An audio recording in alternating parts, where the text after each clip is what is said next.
Welcome to the Marketing B-Sides. I'm your host, Tom Hootman, CEO and founder of Mixtape Digital. Thank you for joining us today. This is the podcast where everybody's a marketer and no one even remotely has it figured out whatsoever. So we're bumping into walls together here, folks, which is at least we're in this arm in arm, interlinked like hands across America, which is a very, very old reference. And I apologize for 3/4 of you who didn't get that.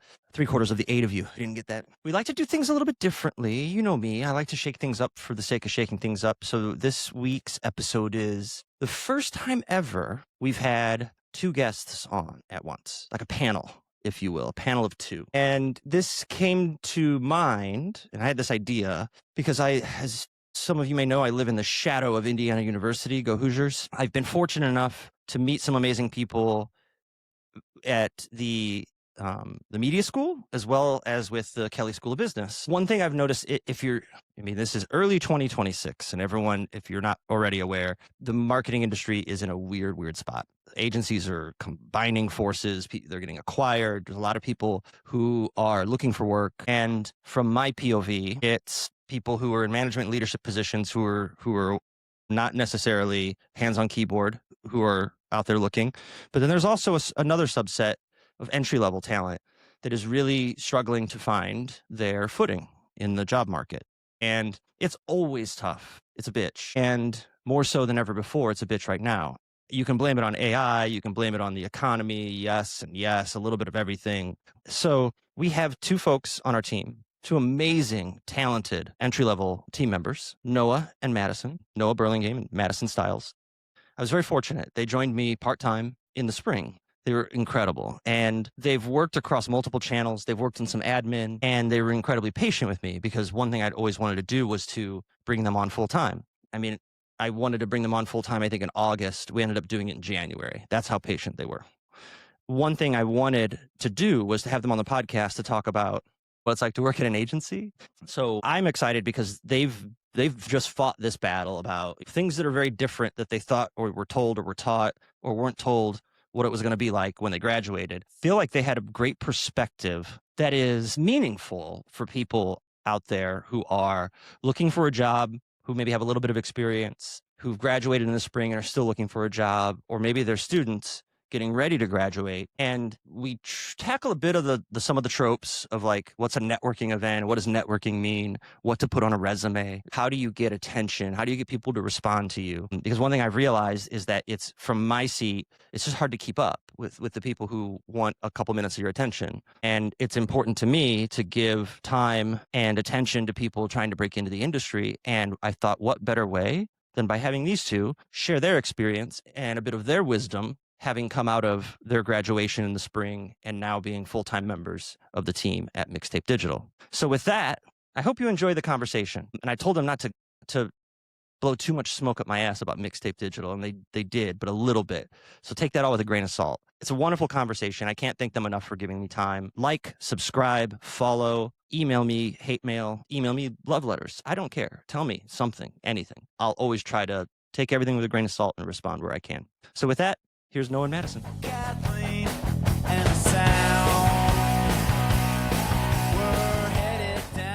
so part of the reason why this was the first episode with the 2 of you and not having just one guest, it was this idea I had where the 2 of you started. Full disclosure, everyone, Madison, Noah, and I work together. They work here at Mixtape Digital. We're not shilling for Mixtape Digital today, mixtapedigital.com. But at the same time, they both came on board right around when they graduated, and met them both through connections at Indiana University, go Hoosiers, or when I spoke at Indiana. And they've been working with us here, goodness, since the spring. And in this time, one thing I realized is that there's a ton of grads out there looking for jobs. And I want to talk a bit today about like comparison, friend groups, how you're all approaching the market. But I thought who better to talk about it than 2 people who kind of like had not only experienced a bit of that, and had to experience some patience, but also you probably have friends and group texts where you have one friend who's, well, how did he land that job? And you have another friend, you're like, how is she still looking for work? Because she's smarter than that other friend, right? The element of like chance that goes into it, like it's Plinko on The Price is Right? Like literally just kind of like who you talk to when. Sound good? Yeah. It's Great. great. Before we get into the nuts and bolts, the same question I ask every time. If your career or your current role had a 2 to 3 song playlist, what songs would you include and what made you choose them? And I'll start with you, Madison. Okay, so I picked 2 songs. The first one that I think probably sums it up the best is The Middle by Jimmy Eat World, and I think Hmm. it's especially stepping into a first role, just starting out, you kinda feel like you don't know anything, and I think it's really easy to feel just out of your element and kinda have to figure things out as you go, and I felt like that when I started off part-time, and then I felt like that again when I started full-time, so it's just one of those feelings that you have to work through and just trust in yourself, and you'll figure it out, you know what you're doing.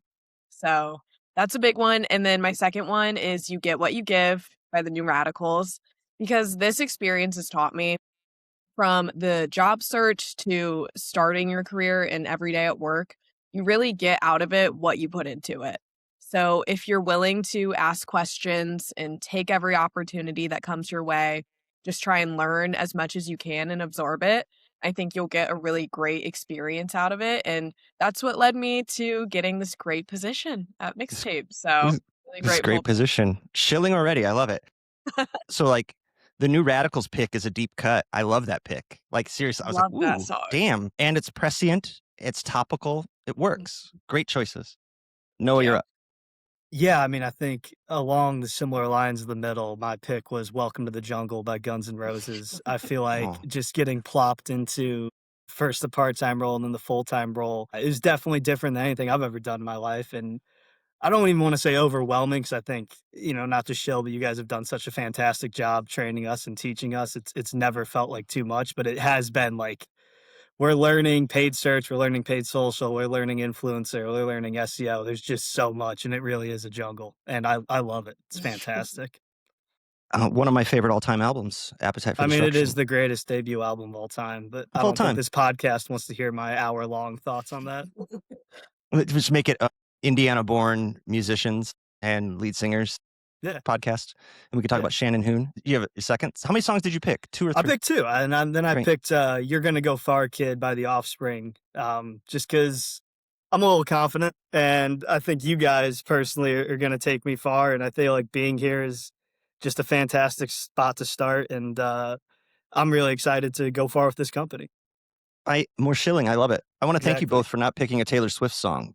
It's interesting because when Oasis toured North America, it felt like 3 guests in a row were all picking Oasis songs. And then when Taylor Swift released her album, 3 guests, 4 guests in a row were picking Taylor Swift songs. I appreciate the fact, and this is how I know you two are amazing, is that you both went like music from like my heyday, like a lot of picks in that mid 90s, late 80s era. Thank you very much. That means a lot. 2 things I want to talk about, but like moving into a part-time role first, we did do things very differently because we just launched. We're trying to figure things out as we go. And then also I'll hope we get a chance to dive into a bit of like the cross-channel training versus what a traditional agency will do, which is say, Noah, welcome to the team. You're going to be a paid social manager, plop, and that's all you learn. Madison, your SEO, plop, and then congratulations, that's your career. Right. So it's like a bit like the military when they're like, you're infantry or you're a journalist or you're like, there's a scene in Full Metal Jacket where they're just kind of telling people where they're going to go based on like wherever we feel like you'd be good. And I like breaking that mold. We'll talk a little bit about that later. But like first, tell me a little bit about like what's a normal day in your role actually look like? And then almost more importantly, is it like how is it different than what you imagined a year ago, right? When you're like, I'm going to start looking for work or I'm already looking for work, not knowing what like agency land looks like. Noah, you want to go first? Yeah, I mean, this is no knock on Indiana or Kelly, but if we're being completely honest, I didn't really know what an agency was before I started working here. I don't think I ever just got enough information on that at school. I think it was very in-house focused. It was very marketing and technical sense. So all of this was brand new to me, which is awesome.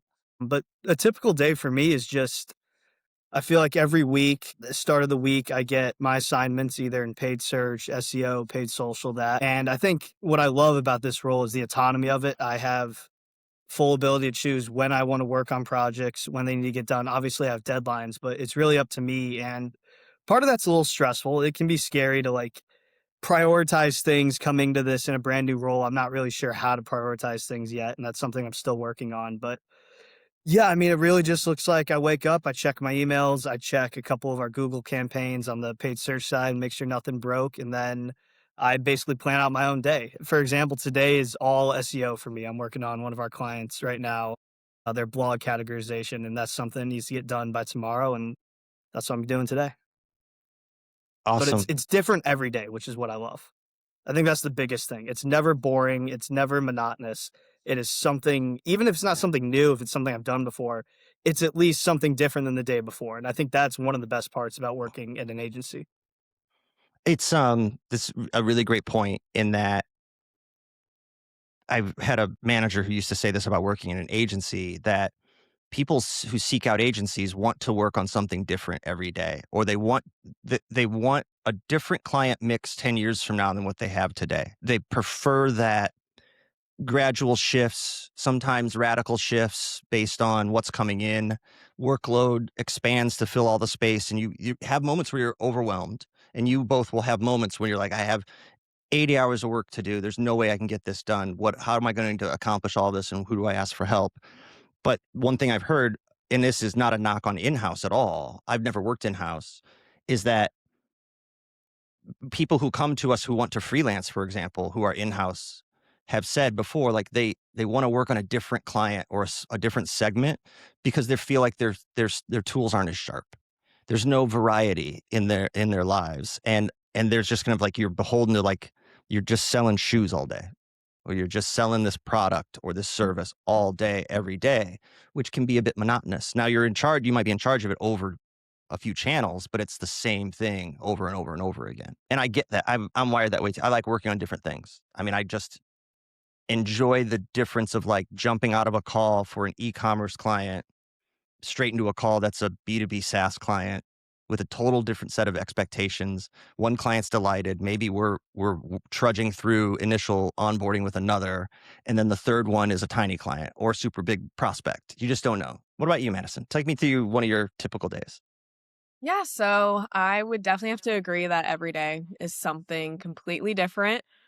I start off every day kind of just mapping out the general look that I think I'm going to have, how much time I'm going to dedicate to one task versus another, which more often than not ends up changing as I start working on it, or as requests come in and different tasks pop up that you just kind of have to reprioritize.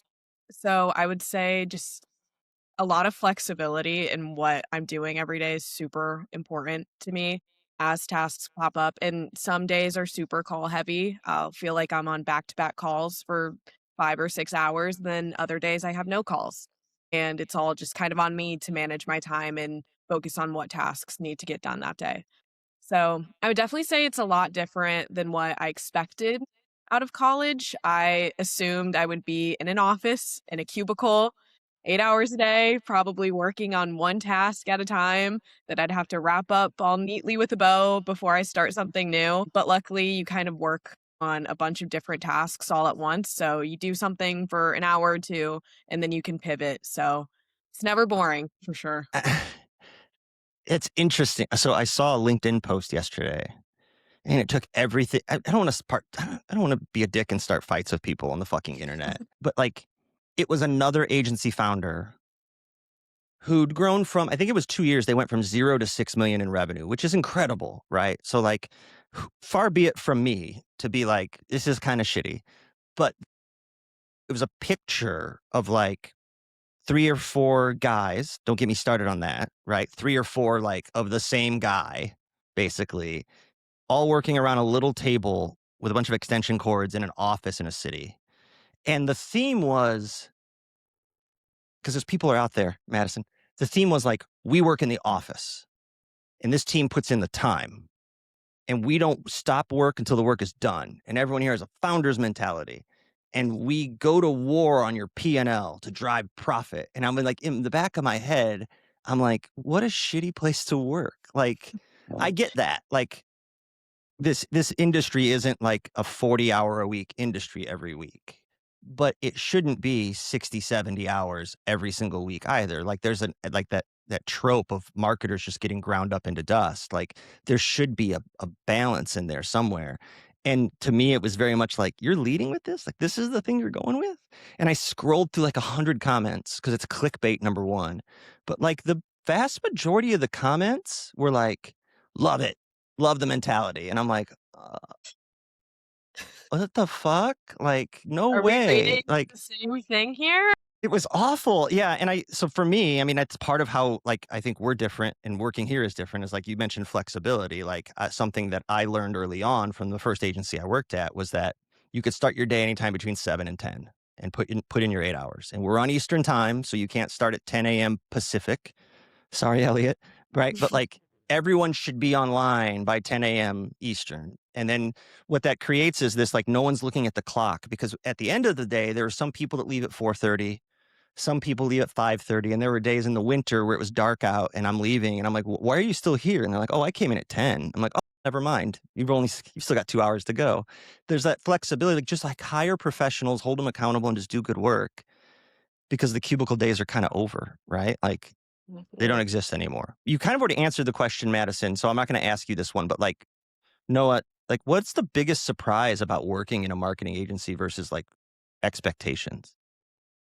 See, that's tough to answer because I've only worked here. You know, I Yeah. have one of my best buddies. He works in house at a fast food company. I think the biggest thing for me is the autonomy I'm given. I don't feel like an entry level employee. I feel like I'm treated like part of the team, and I feel like I have responsibilities, which I mean is great. That's what I want from a job. But definitely going into an entry level role, you don't think all of a sudden you're going to be handling certain aspects of client accounts. It's just been really nice not to have my hand held through like these first couple months and sort of just be given the opportunity to go out on my own with guidelines, of course. Yeah. And I think that changes too. Like it's early days, everyone's all hands on deck. But as agencies grow, you almost are afforded the luxury then of being able to bring entry level people along at a more considerate and methodical pace. So great answers. Coming out of school, and this could be even like at the agency, but even more so like as you were approaching graduation, like are there any mistakes you made early on or assumptions you made that if you were in one of those Kelly classes today that you would tell them to avoid or as a watch out? Flip a coin, Madison.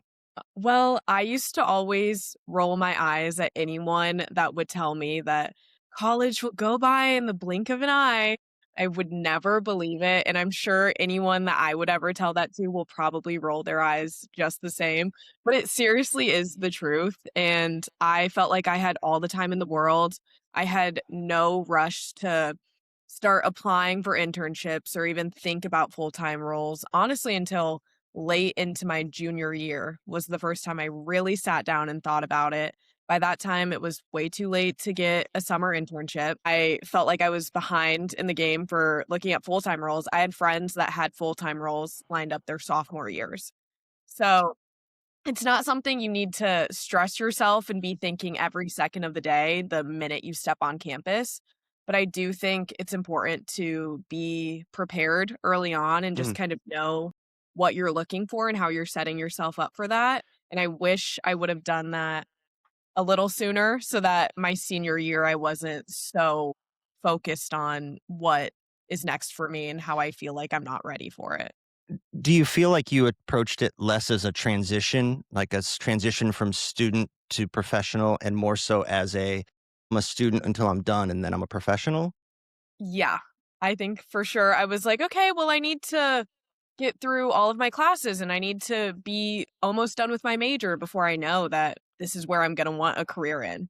So I felt like I was pushing it off to the last minute because I was like, what if I switch something? What if I'm, switch majors or decide this isn't for me? But that just led me to not being prepared for any field really until the end there. So I would definitely just prepare earlier on. It's interesting because that's something it's kind of flawed in the education system, like not just at university level, but even in high school, right? Like I think about at high school, like what I wanted to do, and then they make you go see the guidance counselor. And when I brought it up, I still remember this guidance counselor being like, "Oh, you sweet summer child, that ship has sailed. Like you are a year behind." Like, it's just not going to happen. So, like, figure something else out and being like, oh, fuck, my life is over, right? Like, Mhm. it's not, but it's like the panic kind of sets in of you're like, I screwed up the timeline. Um, Noah, what about you? What would you tell Yeah. those souls sitting at Kelly right now? I mean, I think Madison touched on it very well. Get started before you think you need to get started. I think we had a very similar college experience, Madison, but similar boat. I did not get started on my internship looking like my junior year till it was a little too late. And I got an internship and it was fine, but it was absolutely not what I wanted to do. And it was still helpful and I learned some things from it. But yeah, I mean, there's going to be a career fair like September of your junior year. Go to it. But at the same time, don't compare yourself to other people. There's going to be that kid in your class that has his Deloitte internship, sophomore year. He's got a full time job lined up for when he graduates. Who cares, man? That guy's going to go do his thing and he's going to have fun. It's whatever. But you can't compare yourself to people like that or anybody. Just do what's good for you. So when should people start looking? Students, like, is it sophomore year? Like, I is there a point that's too early? I think that's a I mean, I what did I do my sophomore summer before junior year? I did something kinda dumb, but it wasn't, like, any relevant to my major. I think junior year is the important year. I think junior year, you get into college and you get started as soon as possible. You've taken 2 years of classes, you know what you like, you know what you don't like. I think that junior year internship is the most important to figuring out what you wanna do in your life, and, yeah, I think just the best advice I can give is just get started as early as possible. Then you don't have it hanging over your head in March of junior year, like, "Oh, shit, what am I gonna do this summer?" Like, that's not fun, that's gonna ruin your college experience, don't do that. But, Um, I mean, you can get yeah, sophomore year, why not? If you know what you wanna do and you have a vision, sophomore year, get yourself that internship. I think so the career go ahead, fairs Madison. are also like, Yes. that's something I wished I would have done freshman, sophomore year because it's not like you lose anything from going to those. If anything, you just make connections. You learn a little bit more about what you're looking for and what you're not looking for. But I would say, yeah, the serious search maybe doesn't need to start until early junior year. But it always helps before then to just keep things in mind. I mean, they're networking events, right? Like, and the thing about networking events is like we used to do like role playing in front of a group of 200 sales reps when I was an outside sales rep, where they would bring one person up and they would role play a sales conversation. And I had a great trainer who said, what you have to realize about when you're up front role playing is like you're uncomfortable, but the people watching you are actually probably more uncomfortable for you. Like secondary empathy kicks in. And I think that what people don't realize is that like I'm gonna say this, like, if you go out to your first networking event and you're, like, handshaking, talking to people, you're a weirdo. Like, everyone, their first few career fair networking events is kind of a wallflower, and you're like, "This is weird. How do I strike up a conversation?" But I think getting them under your belt early helps you get the lay of the land a bit on like, okay, this is how this thing runs. I'm just going to go sit next to someone and say hi and see what happens. But if you go to your first career fair, junior, senior year, you're kind of you're already behind a bit, right? Like Yep. you've got to get comfortable getting uncomfortable a bit. How many internships should people get? Like I have no frame of reference. Like do most people that you know, like, did you have multiple internships? Do you want one big one? Because, like you said, Noah, go for it as a sophomore. Like, you get a shitty internship as a sophomore and then get a better one as a junior, right? Like, is there like, what would you recommend? I feel like you're asking the wrong guy, in myself personally, because I had no internships until the summer before my senior year, and I think we talked about this, I worked for Big Tobacco, which wasn't an area knew I wanted to pursue career-wise, but they paid well, which was nice. I don't know what I mean, I think Madison, we took, what was it, Kelly Compass, where they're always pushing that Yeah. career-focused stuff. I Mhm. think they tell you like sophomore year you should get an internship. So I'd say internship summer before junior year, internship summer before senior year. Preferably two different things. If you don't know what you want to do, if you do know what you want to do, it's completely different. I had no idea what I wanted to do.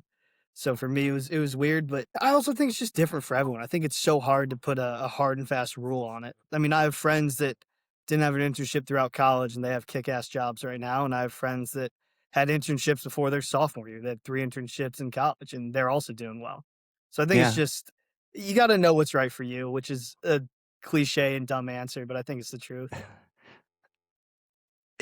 well, there's also the thinking too that if you have an internship, that is an avenue to getting a job at that company.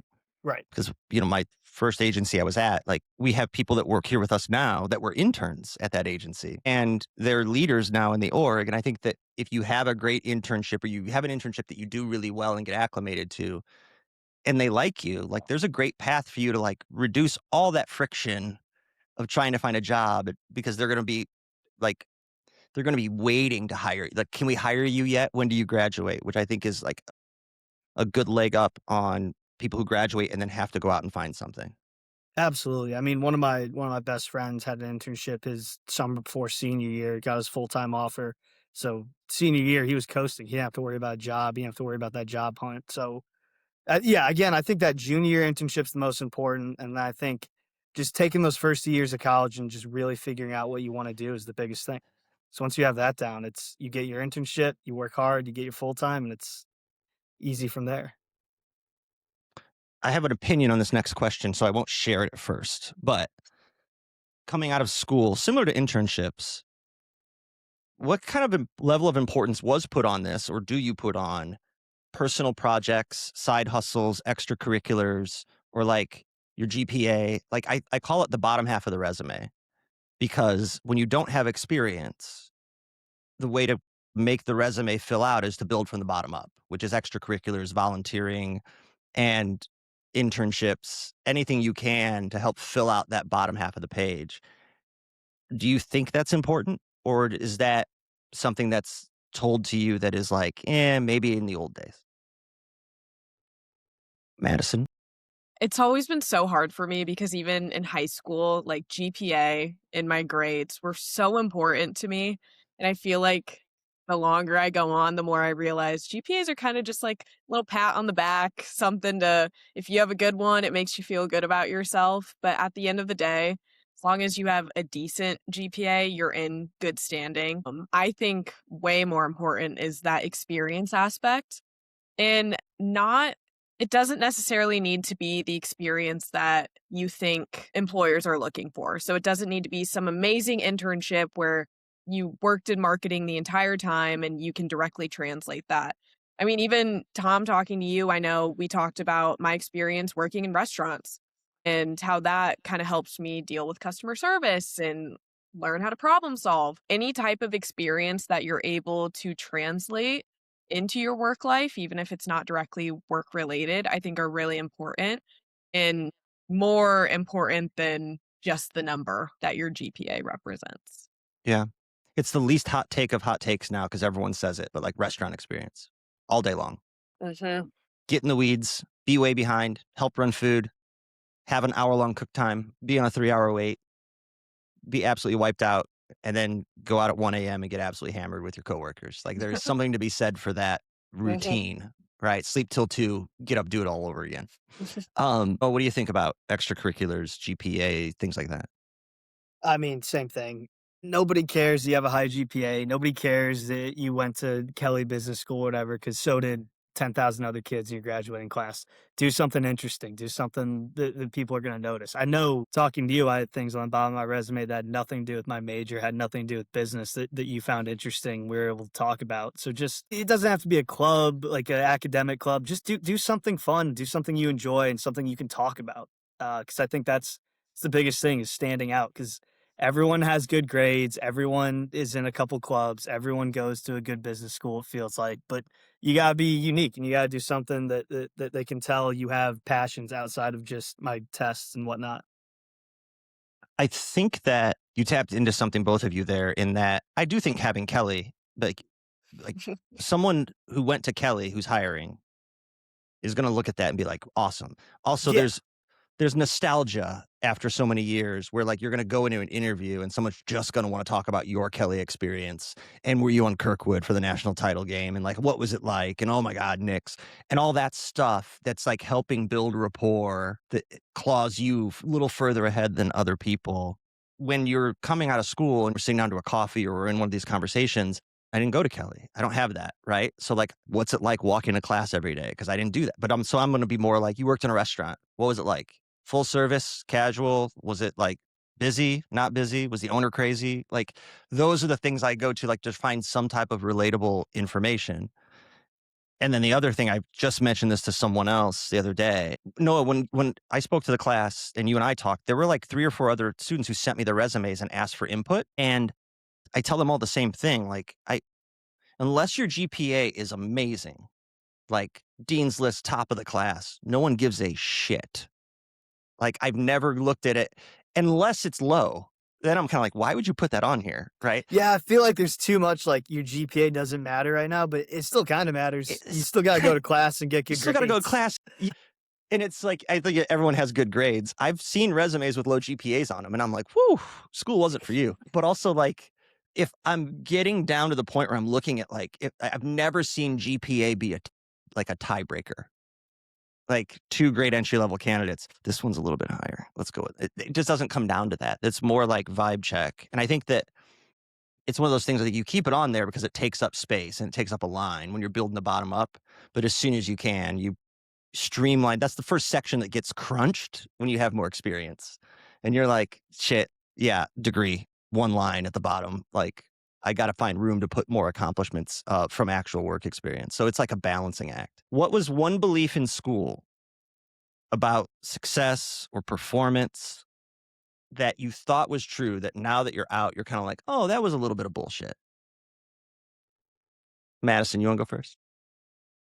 Hmm. You can So pass. I I would say going off of kind of the GPA conversation, I thought I needed to get straight A's to be successful. And I assumed that everyone around me that was in Kelly was getting straight A's and that's how they were successful.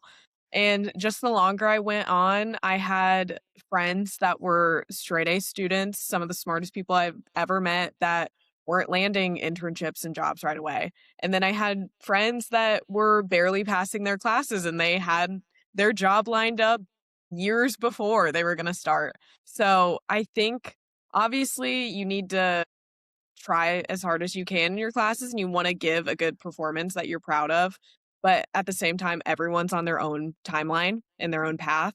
So you shouldn't compare your grades to someone else's and use that to define success for you because there's a lot more that comes into it. You can get an A in a class, but that's not going to give you the skills to do what we do every day necessarily. Yeah. I appreciate that. There's also like an element of like, you can feel like time's a wasting and you can feel like you've screwed something up.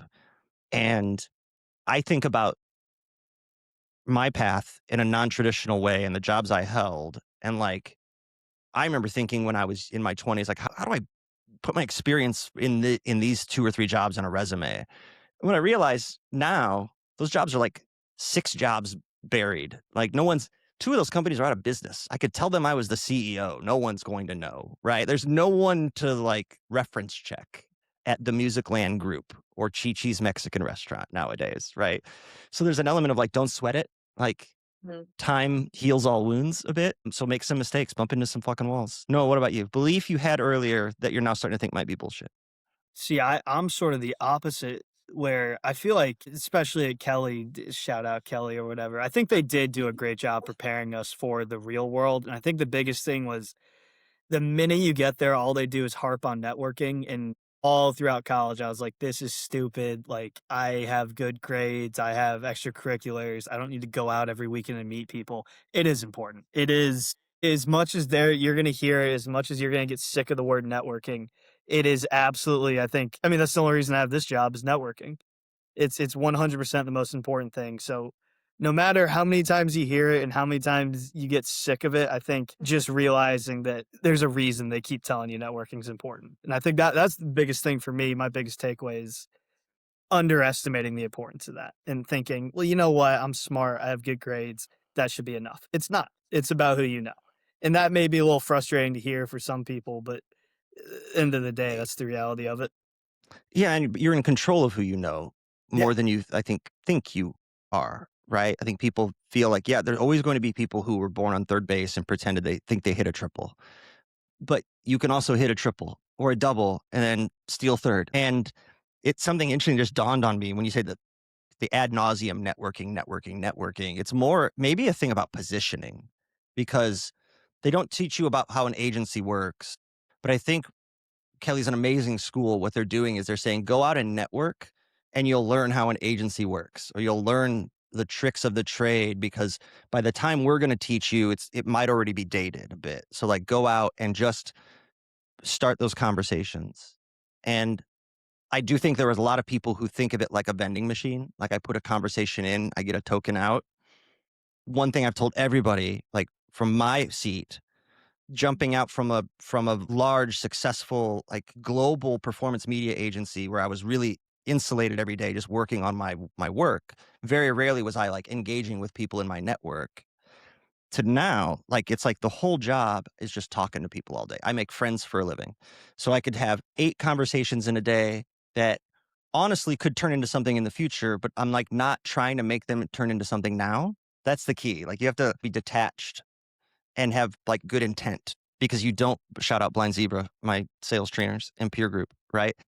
The sense abundance, detachment, and intent is huge, right? You have to have a sense of abundance. There's always something else. You have to have a healthy level of detachment, because people are like dogs. They could smell fear on you, and your intent has to be good. So like if your intent, I was raised Catholic, but I'm a firm believer in karma. Like just do good shit and good shit will come back to you. Last question for you both. And don't blow smoke up my ass. What energizes you about the work now that you're full-time members of the workforce? What like fills the cup so far, as they say? Noah, you first this time. I called on Madison first a few times. We'll go back to Noah. I think seeing a real world impact. I think this is the first job or position I've ever held where what I'm doing matters. I'm putting in work that I can see actual tangible results. It's pretty cool to work on a project or something, and then a week later a client implements it and some of their metrics on their website go up. So I think that's the biggest thing, is just knowing what I'm doing matters is pretty Mhm. awesome. That's awesome. I mean, it's weird from my seat as well. Like we're doing this work and it's weird to like, you're like, this is making an impact. And like to hear clients talk about Noah and talk about Madison and like the great So work they're weird. doing and name dropping you, like, because I'm detached a bit from your day to day. Right. And so I get, this is a bad analogy, but like with like when you see like your nieces or nephews or different family members and like your grandparents say, oh my gosh, you've grown so much. Right. I go like, we'll go a month without being on more than a couple calls. We're in the same room. And then all of a sudden I'm in a client one-on-one leadership call and they're talking about the work you're doing and they're name dropping you. And it's like, it's awesome because the contribution, like the clients are even kind of touting it back to me. Like, hey, you've got a couple really great ones here, which is, I think, awesome. It's right up there with like, clients are paying us to do this. Like we're a real business now. Like this still doesn't get old. Like checking the PO box yesterday and like cashing a check at the bank and depositing it. It's like, this is so crazy, right? Like this is a real thing, which I think is awesome. Madison, what do you get most fired up about? What energizes you? So I totally agree with Noah there. I think it is super exciting to actually produce real results. And it's not just these hypothetical training projects that, oh, one day you're going to have to do this for an account. So we'll do it all on the back end now, but not implement it everywhere. So now that we can actually see those results in real time is really cool. But about this role specifically, I think I get really excited about the amount of freedom that we have. I never imagined myself being someone that worked remotely or like working from home ever, really. I was like, oh, maybe I'll be in a job that works from home 2 days a week, 1 day a week. But I couldn't imagine that I would be full time remote and that I would love it as much as I do. I love getting to plan my days around what works for me and really have to spend that extra time on prioritizing certain tasks, and getting to work from wherever is obviously awesome. Getting to take your work with you if you need to, I think just opens you up to a lot of new experiences. So I'm really excited that that's what I get to do. That's wonderful. 2 things there. All we took was one global pandemic to really grease the wheels on that. And at the same time, it's interesting to me because I'm thinking about the direction for the agency to watch like agencies try to put that back in its box a bit and people are moving more hybrid. And then what do you do about moving to hybrid when you have people that live all over the United States now because you've been hiring remote? But then secondarily for me, Like, I want to have an office someday. Now, I know that the team's going to still be mostly remote, but then how do you balance this is the remote team, the role we're hiring for this person, you're in the office, right? Like, there'll be a hybrid mentality to it, and it leads to smaller offices, which is great because the last thing you want is an office with like 55 cubes or open desks. But at the same time, I'm someone who enjoyed working in an office. And the other thing I'll say is it's funny. You get to take your work with you. Very quickly, Madison will turn into, I have to take my work with me. That's like the one thing that's changed so much with the advent of like Slack, right? It was like, hey, everyone hates email and text. Let's put all our email and text in Slack. So we still get it through one platform. It's like it can eat a hole through you, right? Particularly when you have a remote team. Because I've joked before, I was like, I never want to hire, like, why did I hire someone in the Pacific time zone? It's a joke, Elliot. But seriously, like, people start later, people work later, some people have different hours. You have to get comfortable knowing that there are times someone needs me, but it's 6 p.m. my time and I might be done, but I'm not done. And I would always say this, like, it is great advice. I had a coworker who literally, she couldn't turn it off. She couldn't turn her brain off. She couldn't resist checking email. She actually had the agency change her password and lock her out of her email for a week when she went on vacation. I think it's very healthy to take one or two of those vacations as often as you can, where you truly delete that shit from your phone and like don't check it because it really never ever stops. And it'll only, you're like, it feels good. I have some flexibility, but then what'll happen is that flexibility kind of turns on itself and then it becomes lack of flexibility because it's so flexible, which can be tough. Well, I think the thing that's nice about here is that I know I can take a week off because I know that Elliot and Taylor and Madison can cover for me. But at the same time, I know if they take a week off, I'll cover for them. And I think that just speaks to the culture you have here. And I think that's the only downside about remote work. I'd want to hang out like my coworkers more. That's the one thing I hate is that we can't go out for like happy hour or something. No after work drinks? Come on. Others in Bloomington made a lot of money off of the Hannepin crew. And there were many days we got there at 4:45 and they were like, hey, everyone, it's like 9:30. We should probably go home. Like, this is great. This is great. I do miss that time. And part of the reason why I want to have an office is because something that my first agency did, which was great, was that we toyed around with different options. But for a while, it was like every month we would bring 2 remote people in for Tuesday to Friday. And then once a year, everyone came to Bloomington. And it was like everyone came to the mothership. We spent the week working together. We did breakouts. It was like a celebration. It wasn't just all work. And it was just like a fun event that allowed you to catch up with coworkers that you aren't in the same room with ever. We're heading in that direction. That's a benefit of growth at a certain point, is being able to have a space where we can all work together for a few days and be able to bring everyone into one spot for a few days. And then also be able to tell the clients, hey, we're all coming together. This week's going to be a bit hectic, but we're all going to be in the same room. This is important to us. And I always say, if a client's weird about that, maybe they've got their own issues they're working out. So thank you both for making time. Thank you both for your patience. I know you both started as part-time, worked to full-time. I think that's like another theme. We didn't touch into it that much, but I think part of it too is like, if you're out there looking for work, don't try to eat the elephant in one bite.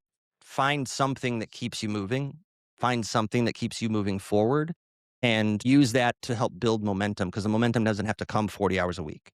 It can come 10 hours a week doing something ancillary or supporting someone in a consulting role, and then grow into a full-time role, or you find a full-time role and then you make a decision on what you want to do and what you want to keep. So I appreciate the wisdom from both of you. I appreciate all your hard work. Thanks for making time. Now get back to work. Thanks, folks.